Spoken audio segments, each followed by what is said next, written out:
This Halloween was going to be different, at least, that's what Rachel, my partner of 3 years, promised. I met Rachel when she started as a newly transferred customer service rep. Like me, she'd grown up in the mid-Atlantic but moved to Florida for the lower cost of living. Rachel was 30, technically grown up, but still had a playful side. Maybe that's why we connected so quickly. Opposites, I guess. I'm a few years older and prefer indoor hobbies, reading, gaming, movies, and recently tinkering with computers. Rachel, on the other hand, always dragged me out to whatever she'd planned. This year, that plan was Halloween. Before Rachel, I was content handing out candy and setting up spooky sounds to scare the neighborhood kids.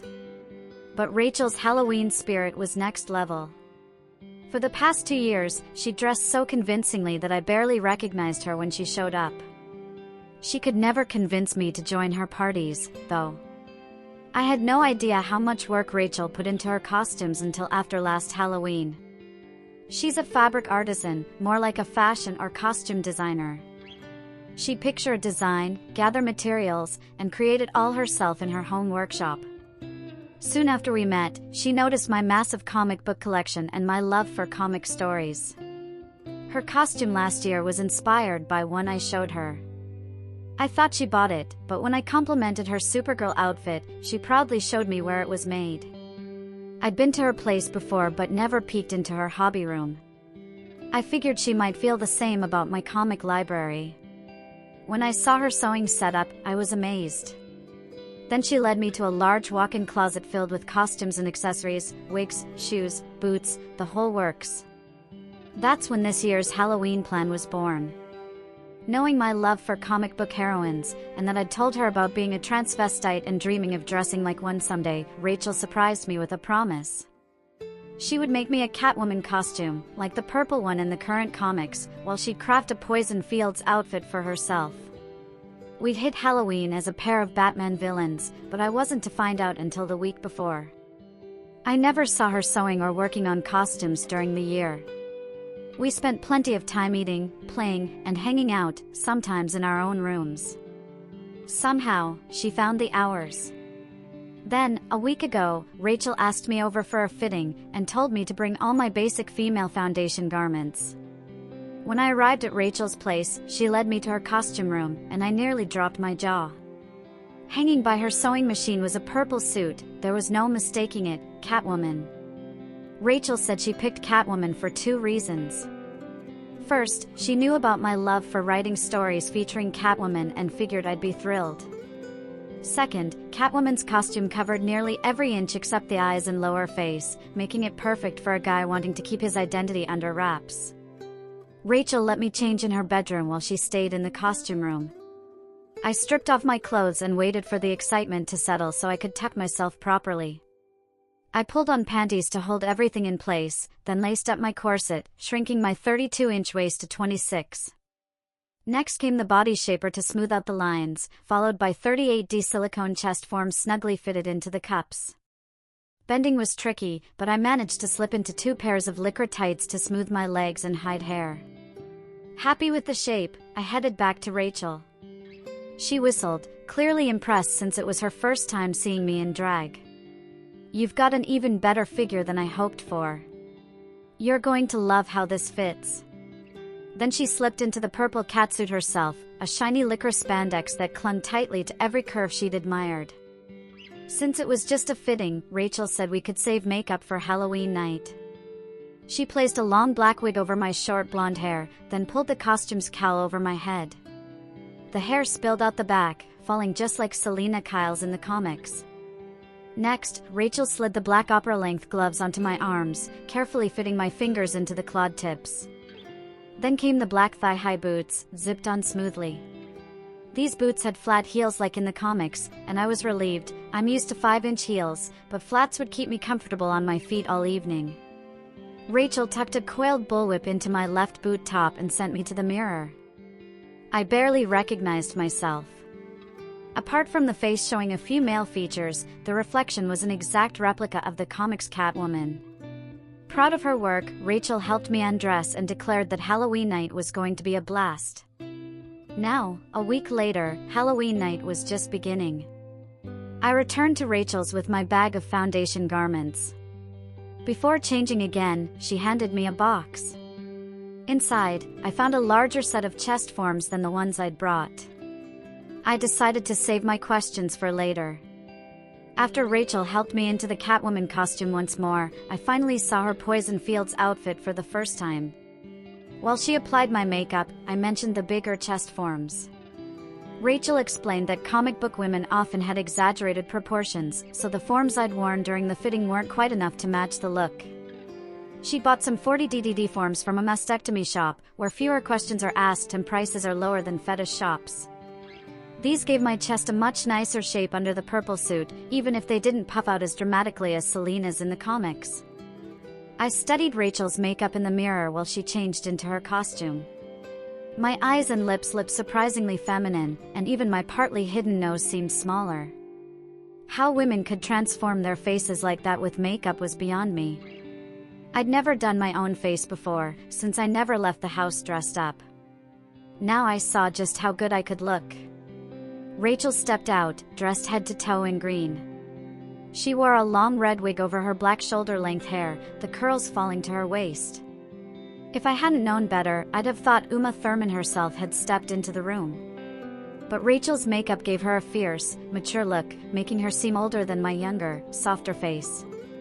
Standing side by side in the mirror, it was almost like I was Poison Fields' youthful sidekick.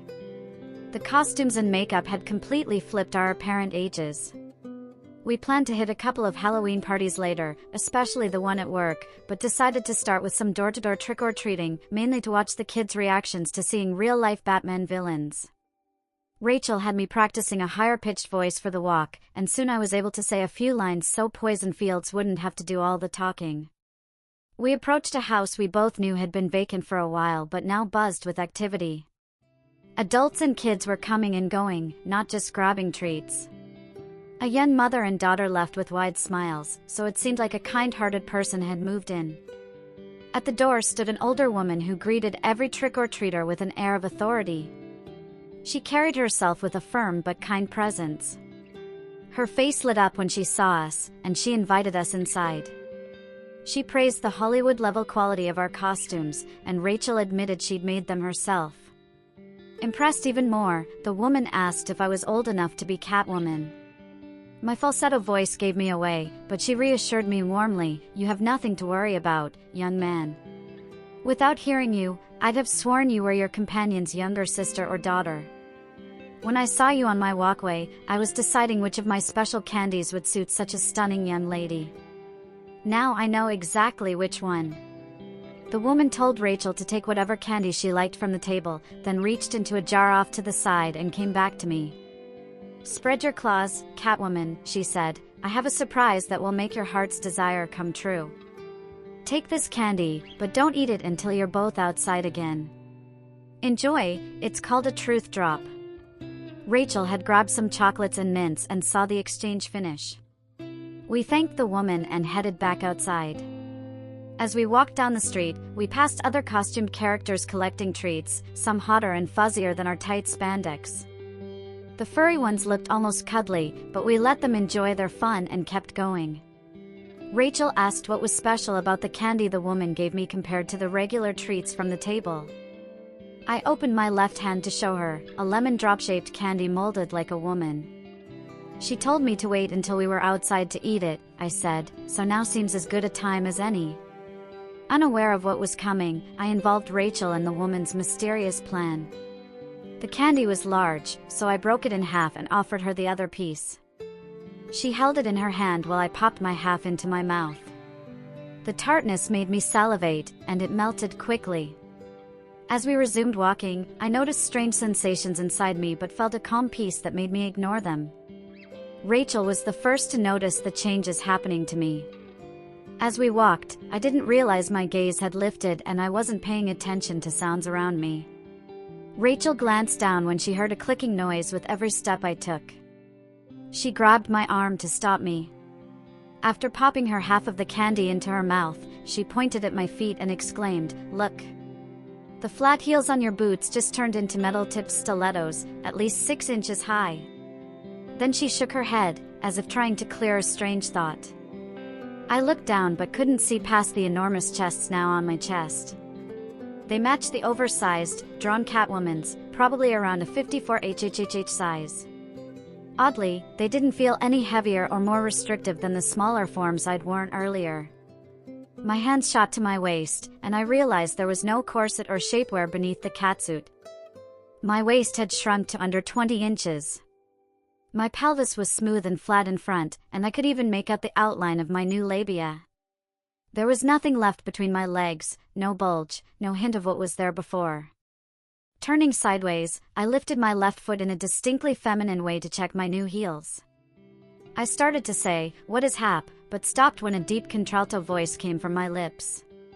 Confused, I asked, "Who am I?" Poison Fields grinned wickedly and said as I cupped my huge chests with clawed hands, "Looks like you've taken on the true identity of your favorite villain. You are Selina Kyle now, the real Catwoman. When we hit the party and contest later, you won't have to worry about being exposed. Our pasts are wiped clean. We have a fresh start, together."